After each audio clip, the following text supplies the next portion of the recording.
Hello friends, welcome back to our channel. तो जैसा कि आप जानते हैं कि हम पियाजे के बारे में डिस्कस कर रहे हैं आजकल। तो चलिए स्टार्ट करते हैं। आज हम डिस्कस करेंगे कि पियाजे की कितनी अवस्थाएं हैं। कल मैंने बताया था कि पियाजे की 4 अवस्थाएं होती है। और पियाजे कौन थे? तो पियाजे चाइल्ड साइकोलॉजी के जनक थे। क्लियर हुआ था? तो चलिए आज देखते हैं। तो पियाजे की कितनी अवस्थाएं हैं? तो जीन पियाजे के बारे में पूछे जाने वाले क्वेश्चंस क्या आते हैं कि बच्चों के बौद्धिक विकास की 4 अवस्थाएं किसने बताई? बच्चों के बौद्धिक विकास की 4 अवस्थाएं किसने बताई? तो जीन पियाजे ने। किसने? जीन पियाजे ने। क्लियर? बच्चों के बौद्धिक विकास की 4 अवस्थाएं किसने बताई? जीन पियाजे ने। जीन पियाजे की 4 अवस्थाएं कौन कौन सी है? सेंसरी मोटर, जिसको कि संवेदी प्रेरक अवस्था कहते हैं, और इसका टाइमिंग क्या है? तो जन्म से लेकर 2 वर्ष तक क्या होता है? सेंसरी मोटर होता है, मीन्स संवेदी प्रेरक अवस्था होती है।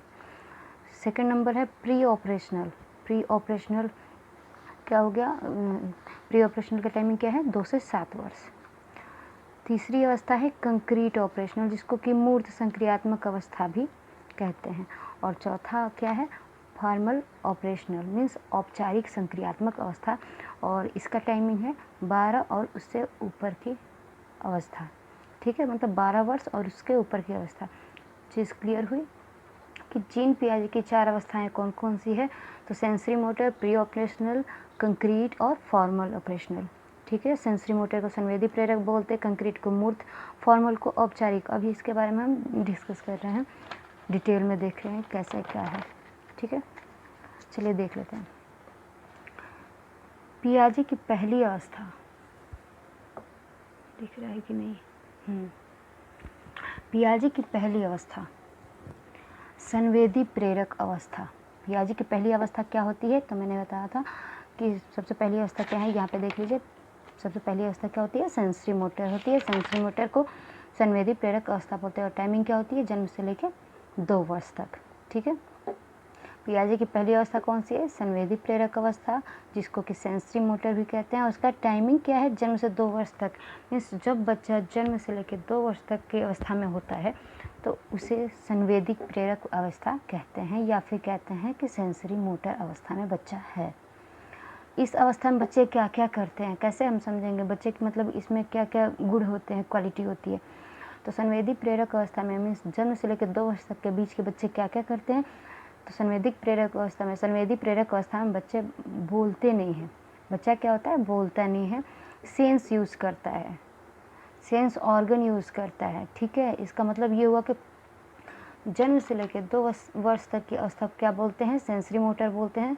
और इस अवस्था में बच्चा बोलता नहीं है। आपके घर में भी बच्चे होंगे तो आप तो ऑब्जर्व करिएगा कि जन्म से लेकर 2 वर्ष तक के बच्चे बोलते नहीं हैं। वो क्या करते हैं? अपने सेंस यूज़ करते हैं, हाथ, मतलब स्किन और नोज़, मतलब जितने भी हमारे 5 ऑर्गन्स हैं, ईयर, टंग, ये सब यूज़ करते हैं। ठीक है, कौन कौन से होते हैं आर्गन? आपको पता ही होगा कि होता है स्किन, ईयर, आइज़, नोज़ और टंग।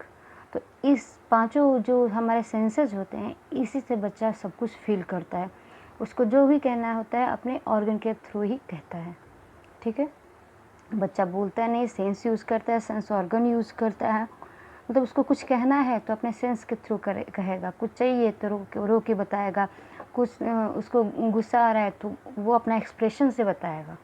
ठीक है, तो जन्म से 2 वर्ष तक की अवस्था संवेदी प्रेरक अवस्था होती है। इस अवस्था में बच्चा बोलता नहीं है, सेंस ऑर्गन यूज़ करता है, सेंसेज यूज़ करता है, वस्तु अस्थायित्व होता है इसी अवस्था में। क्वेश्चन आता है पेपर में, जो भी सीटेट रिपीटेड जो भी एग्ज़ाम होता है टीचिंग के, उसमें ये क्वेश्चन आता है कि वस्तु अस्थायित्व बच्चे में कब आता है? तो वस्तु अस्थायित्व संवेदी प्रेरक अवस्था में, सेंसरी मोटर में आता है। ठीक है, कोई भी चीज़ बच्चा देखकर उसे मेमोरी में फिट कर लेता है। वस्तु अस्तित्व का मतलब क्या है? देखिए, वेरी इंपॉर्टेंट, इसको मैंने लिखा है क्योंकि ये क्वेश्चन बार बार आता है कि वस्तु अस्थायित्व कब होता है, क्या होता है?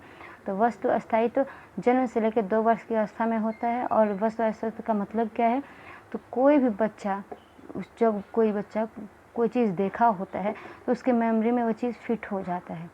जैसे आपने देखा होगा कि बच्चा अगर कोई खिलौना से खेल रहा है, आप उस खिलौने को लेके उसे छिपाएंगे तो उसको उसके माइंड में ये फिट है कि हाँ मेरा खिलौना है, ऐसा खिलौना है, और उसके माइंड में फिट है कि हाँ मेरा खिलौना कैसा दिखता है।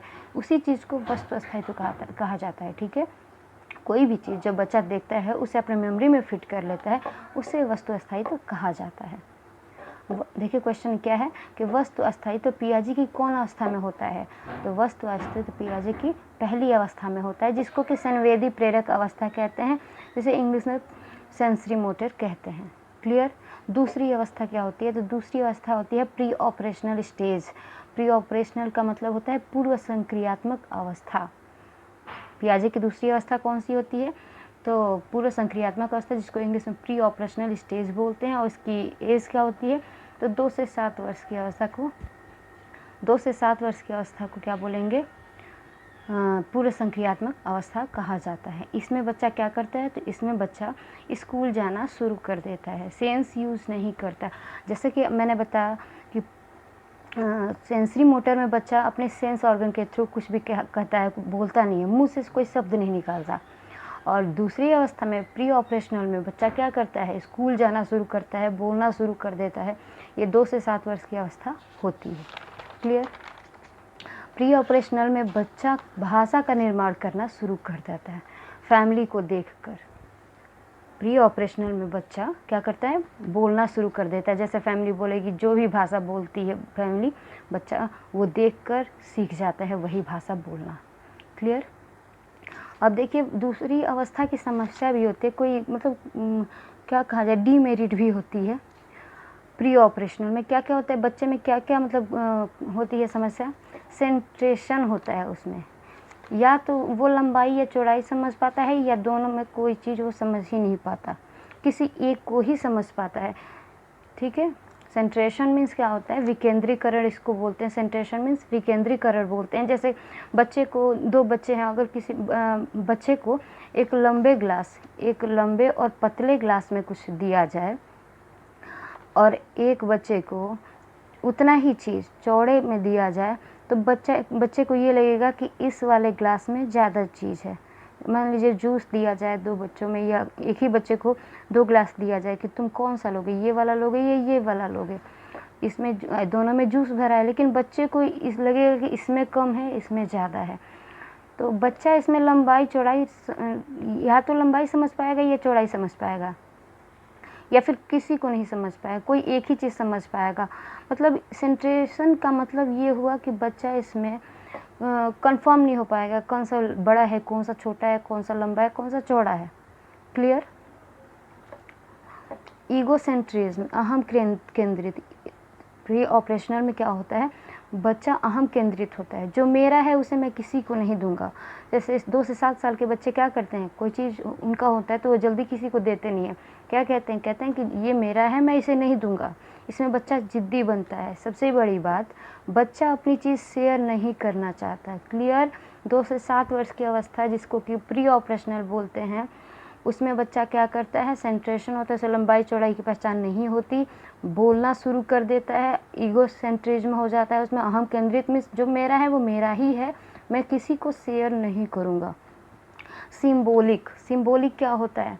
बच्चा क्या करता है? फ़ोन की जगह बनाना यूज़ करता है। जैसे कि आप लोग के घर में बच्चे होंगे तो आपने देखा होगा कि जैसे मम्मियाँ अपने हस्बैंड से बात करें, या फिर कोई भी किसी को देख के बच्चा देख रहा है कि अगर उसके डैडी किसी से बात कर रहे हैं अपने ऑफिस में, अब बच्चा उनको देख के नकल करता है, जो भी चीज़ उसके हाथ में, जो भी खिलौना उसके हाथ में, उसको कान के पास ले जाके अब डैड की तरह बोलना शुरू कर देता है। Means symbolic. उसको फ़ोन और खिलौने में अंतर नहीं समझ में आता है कि हाँ ये क्या है क्या नहीं है। तो इसमें क्या होता है कि बच्चा कोई अंतर नहीं समझ पाता, किसी भी मतलब फ़ोन की जगह बनाना यूज़ कर लेगा और समझेगा कि यही फ़ोन है। क्लियर हुआ। एनिमिज्म, जीववाद, नॉन लिविंग चीज़ों में भी बच्चा जान ढूंढ लेता है। वह खिलौना, गुड़िया, सभी चीज़ों में जान ढूंढ लेता है, मतलब सभी चीज़ को सजीव समझता है। आपने देखा होगा घर पे बच्चे जब खेलते हैं तो क्या करते हैं, वो अपने खिलौने से भी बात करते हैं, अरे मेरी गुड़िया को ये हो गया, मेरी गुड़िया को वो हो गया, चलो आज हम अपनी गुड़िया के साथ खेलेंगे, गुड़िया खाना खा लो, ये वो करते नहीं है। उसे ही क्या बोलेंगे? एनिमिज्म बोलेंगे। ठीक है। वो निर्जीव चीज़ों में भी जान ढूंढ लेता है, मतलब समझता है कि वो तो जिंदा है। A reverse BDT, confusion between 2+4 and 4+2। बच्चा इमेजिन नहीं कर पाता ठीक है, क्लियर हुआ कि प्री ऑपरेशनल में क्या होता है, प्री ऑपरेशनल की समस्या क्या होती है। तो इसमें बच्चा सेंट्रेशन मतलब लंबाई चौड़ाई नहीं समझ पाता, ईगोसेंट्रिज्म होता है, हम केंद्रित होता है, बच्चा कोई चीज़ शेयर नहीं करता, सिंबॉलिक होता है, मीन्स कुछ भी मतलब उसको लगेगा कि हाँ मतलब एक तरह से कहा जाए किसी भी चीज़ को कुछ भी सपोज कर लेगा बच्चा, फ़ोन की जगह बनाना यूज़ करेगा, उसको कहेगा कि हाँ ये फ़ोन ही है मेरा, उस ये बनाना ही फ़ोन लगेगा, वैसे ही मतलब नकल करेगा। एनिमेज में जीववाद, किसी भी खिलौने में जान ढूंढ लेता है, नॉन लिविंग चीज़ों में भी जान ढूंढ लेता है, मतलब हर चीज़ छोटी बड़ी, मतलब बच्चे का मतलब ही होता है, आप देखे होंगे कि किसी भी चीज़ में उसे लगता है कि वो सांस लेता है, वो काम करता है, हर चीज़ में उसे लगता है कि इसमें जान है। देखे होंगे भगवान के पास बच्चे जाते हैं तो सोचते हैं कि अरे मतलब इनको खाना दिया जा रहा है, मतलब भगवान खाएंगे, उनको लगता है कि हाँ नॉन लिविंग चीज़ में भी बच्चा जान ढूंढ लेता है। इरिवर्सिबिलिटी, आपने देखा 2 से 7 साल के बच्चों को जब 2+4 दिया जाए तो कहेंगे कि 6 हुआ, और 4+2 दिया जाए तो ये भी 6 हुआ, वो कहेंगे ये तो क्वेश्चन अलग है, ये क्वेश्चन अलग, फिर भी दोनों का आंसर सेम क्यों। मीन्स उनको इरिवर्सिबिलिटी नहीं समझ में आता है, कन्फ्यूजन होता है उनको ऐसे क्वेश्चन में। क्लियर हुआ। फिर स्थूल मूर्त संक्रियात्मक अवस्था means concrete operational stage, third stage हमारा पियाजे की तीसरी अवस्था होती है कंक्रीट ऑपरेशनल स्टेज, जिसको कि मूर्त संक्रियात्मक अवस्था या फिर स्थूल संक्रियात्मक अवस्था बोलते हैं। इसकी उम्र होती है 7 से 11 वर्ष की अवस्था। इसमें क्या होता है, इसमें जिसे बच्चा छू सकता है, देख सकता है, तार्किक रूप से सोच सकता है, बच्चा उस चीज़ के सामने ज़्यादा एक्टिव रहता है जो उसके सामने होता है। कंक्रीट ऑपरेशनल स्टेज में क्या होता है कि जो चीज़ बच्चे के सामने है बच्चा उसके बारे में तार्किक रूप से सोच सकता है। क्लियर हुआ। कंक्रीट का मतलब हुआ, मूर्त का मतलब है जो चीज़ हमारे सामने है उसी चीज़ के बारे में तर्क करना। बच्चा जिस चीज़ को छू सकता है, देख सकता है, उसके बारे में तार्किक रूप से बच्चा सोच भी सकता है। क्लियर हुआ। और लास्ट अवस्था क्या होती है, पियाजे की लास्ट अवस्था कौन सी है, फॉर्मल ऑपरेशनल स्टेज, जिसको इंग्लिश में हिंदी में बोलते हैं औपचारिक या अमूर्त संक्रियात्मक अवस्था। पियाजे की चौथी अवस्था कौन सी है, फॉर्मल ऑपरेशनल स्टेज, जिसको कि हिंदी में बोलते हैं औपचारिक या अमूर्त संक्रियात्मक अवस्था। इस अवस्था की एज होती है 11 से 15 वर्ष की अवस्था, या ये भी कह सकते हैं कि 11 से ऊपर की अवस्था को फॉर्मल ऑपरेशनल स्टेज कहा जाएगा। इस अवस्था में जो बच्चे को दिखाई नहीं देता उसकी भी कल्पना बच्चे करने लगते हैं। आपने देखा होगा कि 11 से 15 वर्ष के बच्चे जो होते हैं, मतलब जो चीज़ नहीं भी देखे उनके बारे में भी इमेजिन करने लगते हैं, जिसको कि हाइपोथेटिकल थिंकिंग कहते हैं।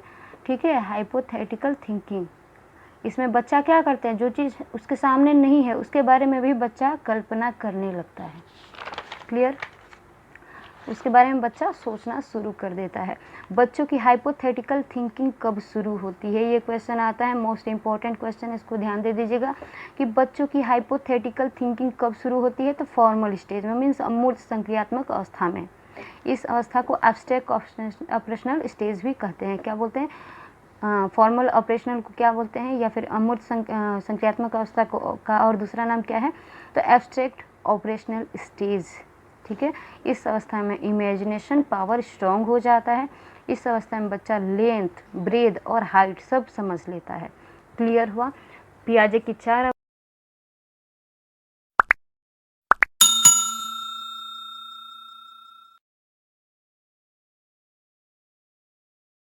पियाजे की 4 अवस्था होती है। सेंसरी मोटर होती है पहली अवस्था, जिसको कि हिंदी में बोलते हैं सेंसरी मोटर। इसमें बच्चा सेंस के माध्यम से जो कुछ कहना होता है कहता है, बोलता नहीं है। दूसरी अवस्था होती है पूर्व संक्रियात्मक अवस्था, जिसको कि प्री ऑपरेशनल स्टेज बोलते हैं, और इसका टाइमिंग है 2 से 7 साल की अवस्था। इस अवस्था में बच्चा ईगोसेंट्रिक होता है, सेंट्रेशन उसमें नहीं होता, सिम्बॉलिक हो जाता है, एनिमिज्म होता है, उसमें जीववाद हो जाता है, वो नॉन लिविंग चीज़ों में भी जान ढूंढने लगता है। इरिवर्सिबिलिटी उसमें नहीं होती है, जिसको कि 2+4 और 4+2 में वो अंतर नहीं कर पाता।